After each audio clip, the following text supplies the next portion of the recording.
پاکستان کی تاریخ میں کئی ڈرامائی کردار آئے اور عجیب و غریب کرتب دکھا کر منظر عام سے ہٹتے چلے گئے۔ انہی کرداروں میں ایک ملک غلام محمد ہیں جو ملک کے تیسرے گورنر جنرل بنے۔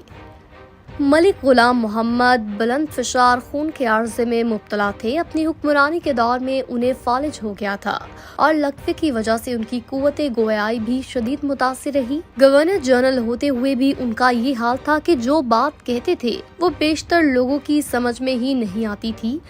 قدرت اللہ شہاب اپنے شہاب نامہ میں لکھتے ہیں کہ گورنر جنرل غلام محمد جب بولتے تھے تو ان کے منہ سے ڈالیں گرنے لگتی تھی اور ان کا غوغیانہ صرف ان کی سیکرٹری مس بورل ہی سمجھ سکتی تھی۔ مس بورل پاکستان کے گورنر جنرل کی غوغا کو لفظوں میں ڈھالتی تھی۔ گورنر جنرل کے لیے زیادہ دیر تک بیٹھے رہنا بھی ممکن نہیں تھا۔ وہ اپنی اکثر ذمہ داریاں بستر پر لیٹے لیٹے ادا کرتے تھے، مگر وہ اپنا ایسا تاثر قائم کرنے میں کامیاب رہے تھے کہ جس کی وجہ سے کوئی انہیں ان کے عہدے سے ہٹانے یا ان کے اختیارات پر اعتراض اٹھانے کی جرت نہیں کر سکتا تھا۔ بعض حلقے یہ بھی کہتے ہیں کہ اس دور میں فوج پس پردہ رہ کر ملکی سیاست پر قابض ہونے کی منصوبہ بندی کر رہی تھی، اور جب تک غلام محمد ملک کے گورنر جنرل رہے فوج ان کے شانہ بشانہ رہی۔ فوج کی اسی آشربات نے غلام محمد کو وہ طاقت اور بے باکی عطا کی کہ 2 مرتبہ انہوں نے قانون ساز اسمبلی توڑی اور 2 وزراء اعظموں کو فارغ کیا۔ اسی ڈرامائی کردار نے فوج کو باقاعدہ طور پر سیاست کے ایوانوں میں خوش آمدید کہا اور عدلیہ کو اپنی مرضی کا فیصلہ سنانے پر مجبور کیا۔ جب خواجہ ناظم الدین گورنر جنرل بنے تو وزیر اعظم زیادہ بااختیار ہو گئے۔ اکتوبر 1951 میں لیاقت علی خان ایک جلسے کے دوران راولپنڈی کے کمپنی باغ موجودہ لیاقت باغ میں ایک حملہ آور کی گولی کا نشانہ بن گئے۔ ان کے جاں بحق ہونے کے بعد خواجہ ناظم الدین ملک کے دوسرے وزیر اعظم بن گئے اور انہوں نے وزیر خزانہ ملک غلام محمد کو ملک کا تیسرا گورنر جنرل نامزد کر دیا۔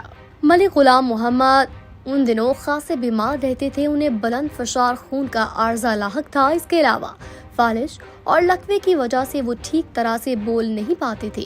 قدرت اللہ شہاب جو 9 سال تک گورنر جنرل کے سیکرٹری رہے اپنے شہاب نامہ میں لکھتے ہیں کہ ملک غلام محمد اس حالت میں نہیں تھے کہ انہیں اتنی اہم ذمہ داری سونپی جاتی، مگر ان کو عجلت میں بستر سے اٹھا کر گورنر جنرل کی کرسی پر بٹھا دیا گیا۔ خالد اور قدرت اللہ شہاب اس بات پر متفق ہیں کہ خواجہ ناظم الدین نے ملک غلام محمد کو اس حالت میں گورنر جنرل کے عہدے کے لیے اس لیے نامزد کیا تھا کیونکہ خواجہ صاحب کا خیال تھا کہ ملک غلام محمد ملکی معاملات میں زیادہ مداخلت نہیں کر سکیں گے اور یوں قانون ساز اسمبلی بغیر کسی رکاوٹ کے اپنا کام جاری رکھے گی، مگر یہ خواجہ ناظم الدین کی بہت بڑی غلط فہمی ثابت ہوئی۔ گورنر جنرل کے طور پر ملک غلام محمد نے ایسے اقدامات کیے جن کا ان قانون، ضابطوں اور اصولوں سے کوئی تعلق نہیں تھا۔ انہوں نے ہر کام میں اپنی منمانی کی اور کبھی کسی ضابطے کو خاطر میں نہیں لائے۔ طاقت کا نشہ ملک غلام محمد کی سب سے بڑی کمزوری تھی۔ اپنی ملازمت ہی کے زمانے سے ملک غلام محمد کی شہرت یہ تھی کہ وہ ضابطے اور میرٹ کو نظر انداز کرنے والے شخص ہیں۔ کہانی ایک قوم کی میں اکبر ملک لکھتے ہیں کہ برصغیر کی تقسیم سے پہلے اتر پردیش میں وہ محکمہ ریلوے میں اکاؤنٹ آفیسر تھے۔ ٹکٹ چیکنگ سٹاف کی بھرتی کے دوران اسامیوں کی نسبت بہت زیادہ امیدوار انٹرویو کے لیے جمع ہو گئے۔ ملک غلام محمد نے تمام امیدواروں کو ایک قطار میں کھڑا کیا اور اعلان کیا کہ غیر مسلم امیدوار چلے جائیں، بھرتیاں مکمل ہو گئی ہیں۔ اس بے ضابطگی پر خوب واویلا مچا اور ہندو پریس میں کئی مضمون اور اداریے چھپے، مگر جو ہونا تھا وہ ہو چکا تھا۔ بعد میں جب وہ گورنر جنرل بنے تو وہاں بھی اپنی منمانی کو معیار بنایا اور اصول و ضابطے کی زیادہ پرواہ نہیں کی۔ قدرت اللہ شہاب لکھتے ہیں کہ گورنر جنرل غلام محمد کی سب سے بڑی کمزوری طاقت کا نشہ ہی تھی۔ وہ کبھی بھی سیاست دان نہیں رہے تھے اور بیوروکریٹ کے طور پر ماضی میں انہیں جو اختیارات حاصل رہے وہ ان کی فطرت کا حصہ بن گئے تھے۔ یہی وجہ ہے کہ جب وہ گورنر جنرل بنے تو خواجہ ناظم الدین کی سوچ کے برعکس انہوں نے وسیع اختیارات اپنے ہاتھوں میں لے لیے اور کاروبار حکومت میں مداخلت شروع کر دی۔ وزیر اعظم خواجہ ناظم الدین اور پوری کابینہ کو گھر بھیج دیا۔ 1953 کے اوائل میں خواجہ ناظم الدین کو محسوس ہوا کہ گورنر جنرل غلام محمد، مشتاق احمد گرمانی، चौधरी मोहम्मद अली और मेजर जनरल सिकंदर मिर्जा वज़ीर आज़म को बताए बगैर अहम फैसले खुद ही कर रहे थे। इस मसले पर उन्होंने अप्रैल 1953 के वस्त में अपनी काबीना के चंद काबिल एतबार अरकान से मुशावरत की और ये तय पाया कि ताज बरतानिया से गवर्नर जनरल गुलाम मोहम्मद को उनके ओहदे से हटाने की सिफारिश की जाए। इस मुशावरत में वज़ीर खजाना चौधरी मोहम्मद अली भी शरीक थे और उन्होंने ये बात गवर्नर जनरल गुलाम मोहम्मद को बता दी। गुलाम मोहम्मद ये बात सुनकर आपे से बाहर हो गए और उन्होंने 17 अप्रैल 1953 की शाम को ख्वाजा नाजिमुद्दीन और उनकी काबीना को गवर्नर जनरल हाउस में बुलाकर उन्हें फौरी तौर पर मुस्ताफी हो जाने का हुक्म दे दिया। मगर जब जफरुल्लाह खान के अलावा काबीना के तमाम अरकान और ख्वाजा नाजिमुद्दीन इस्तीफे देने के लिए रजामंद न हुए तो गवर्नर जनरल गुलाम मोहम्मद ने ख्वाजा नाजिमुद्दीन और उनकी काबीना को यकजुम्बश कलम बरतरफ कर दिया। ख्वाजा नाजिमुद्दीन पर कानून साज असम्बली ने अभी 2 ही हफ्ते कबल अपने भरपूर एतमाद का इजहार किया था, जब असम्बली ने ख्वाजा नाजिमुद्दीन की काबीना का तैयार करदा बजट भारी अक्सरियत से मंजूर किया था। इसके बावजूद गवर्नर जनरल ने बगैर कोई कानूनी जवाब पेश किए ख्वाजा नाजिमुद्दीन की हुकूमत को आन की आन में रुखसत कर दिया। पाकिस्तान में ये वो अव्वलीन स्याह दिन था जब पहली मर्तबा अवामी नुमाइंदे इस कदर बेतौकीरी का शिकार हुए। हाजिर सर्विस आर्मी चीफ मुल्क का वजीर दिफा बना। ये वो वक्त था जब गवर्नर जनरल गुलाम मोहम्मद को फौज की भी हिमायत हासिल थी।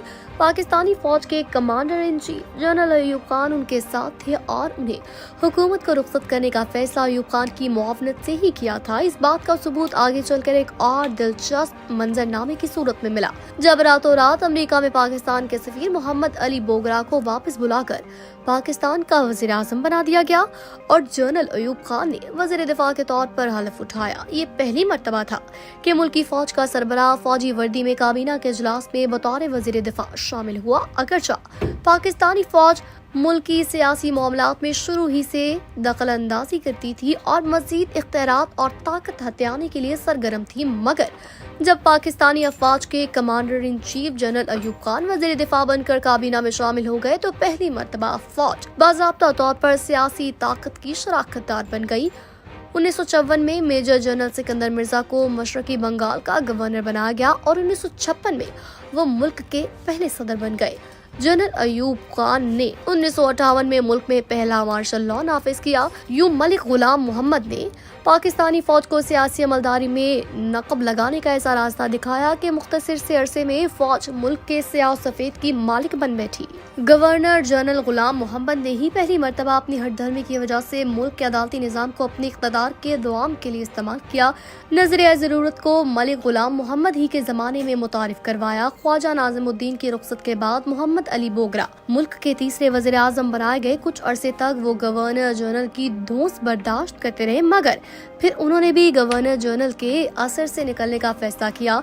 मलिक गुलाम मोहम्मद सैर व तफरीह के लिए जब दारुल हुकूमत कराची से दूर एबटाबाद गए हुए थे तो वज़ीर आज़म मोहम्मद अली बोगरा ने कानून साज असम्बली के सदर मौजूदा स्पीकर मौलवी तमीजुद्दीन से मुशावरत के बाद रातों रात असम्बली से एक बिल मंजूर करवा लिया, जिसमें गवर्नर जनरल के असम्बली तोड़ने और काबीना को रुखसत करने के इख्तियारात खत्म कर दिए गए। ये बिल पास करवाने के बाद वज़ीर आज़म मोहम्मद अली बोगरा जनरल अयूब खान, सिकंदर मिर्जा और अबुल हसन असफहानी की मैयत में अमेरिका के दौरे पर रवाना हो गए।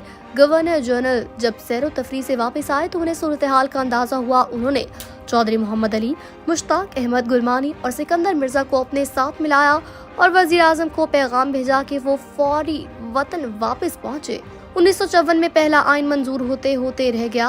24 अक्टूबर 1954 को जब वज़ीर आज़म वतन वापस पहुंचे तो उन्हें फौज ने अपनी तहवील में लेकर सीधे गवर्नर जनरल के सामने पेश किया। वहां वज़ीर आज़म ने बेबसी में दस्तूर साज असम्बली तोड़ने और दोबारा वज़ीर आज़म बनने के अहकामात पर दस्तखत कर दिए। ये वो वक्त था जब दस्तूर साज असम्बली आइन की बुनियादी असूलों की कमेटी की सिफारिशात मंजूर कर चुकी थी और सिर्फ 4 रोज बाद यानी 28 अक्टूबर 1954 को मुल्क के पहले आइन का मुस्तफिदा ईवान में पेश किया जाने वाला था। हामिद खान अपनी किताब पाकिस्तान की दस्तूरी और सियासी तारीख में लिखते हैं कि इस आइन का सबसे नुमाया पहलू ये था कि इसमें मशरकी और मगरबी पाकिस्तान के दरमियान आबादी के फर्क के तनाज़ा तय कर दिया गया था, जिसके तहत कौमी असम्बली में मशरकी पाकिस्तान की नशस्तों का तनासुब 55% और मगरबी पाकिस्तान की नशस्तों का तनासुब 45% तय किया गया था।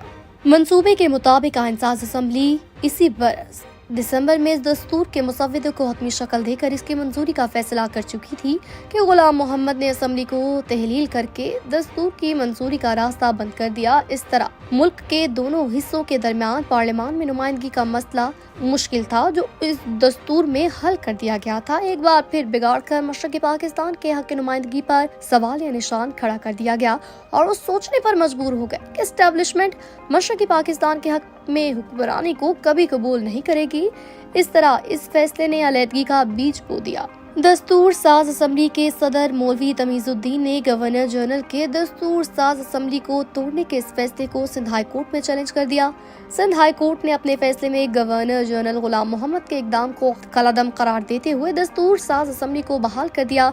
इस फैसले के बाद 27 मार्च 1955 को मलिक गुलाम मोहम्मद ने मुल्क में हंगामी हालत का ऐलान करके वसी इख्तियारात संभाली और सिंध हाई कोर्ट का फैसला सुप्रीम कोर्ट ऑफ पाकिस्तान में चैलेंज कर दिया। सुप्रीम कोर्ट के चीफ जस्टिस मोहम्मद मुनीर के साथ गवर्नर जनरल गुलाम मोहम्मद के ज़ाती नोयत के ताल्लुकात थे। गवर्नर जनरल गुलाम मोहम्मद, जनरल अयूब खान और जस्टिस मोहम्मद मुनीर आपस में दोस्त थे। चुनाचा 10 मई 1955 को जस्टिस मोहम्मद मुनीर की सरबराही में फेडरल कोर्ट के मुमकिना बेंच ने कसरत राय से सिंध हाई कोर्ट का वो फैसला कलादम करार दे दिया जो उसने दस्तूर साज असम्बली की बहाली के सिलसिले में सुनाया था। बाद में अपने रिटायरमेंट के मौके पर जस्टिस मोहम्मद मुनीर ने अपने इस फैसले को हालात के दबाव का नतीजा करार दिया था। यूं मलिक गुलाम मोहम्मद, जो खुद एक ब्यूरोक्रेट थे, उन्होंने पहले पाक फौज को सियासत के ऐवानों में दाखिल किया और फिर अदालती निजाम को इक़्तिदार के ताबे बनाने की मिसाल कायम की। खुशामदी सियासतदान इस सारे अमल में मलिक गुलाम मोहम्मद, अयूब खान और जस्टिस मुनीर के गठजोड़ में शामिल रहे और इस तरह इन चारों तबकों ने मिलकर एक मजबूत ग्रोह तश्कील दिया जिसे हम एस्टेब्लिशमेंट के नाम से जानते हैं। इस गठजोड़ के नतीजे में आगे चलकर 1958 में फौज पहली मर्तबा मार्शल लॉ लगाकर बराह रास्त इक़्तिदार पर काबिज होने में कामयाब हुई। मुल्क की पॉलिसियों में मशरक़ी पाकिस्तान के मसाइल को मुसलसल नजरअंदाज करने के बायस 1971 में मशरक़ी पाकिस्तान हमसे अलग हो गया। इसी इक़्तिदारी हवस ने आगे चलकर एक मुंतखब वज़ीर आज़म को फांसी चढ़ा दिया और आज तक अगर मुल्क अपने लिए कोई वाज़ेह समत मुतय्यन नहीं कर पाया तो इसकी सबसे बड़ी वजह एस्टेब्लिशमेंट ही की कोताह नजरी है।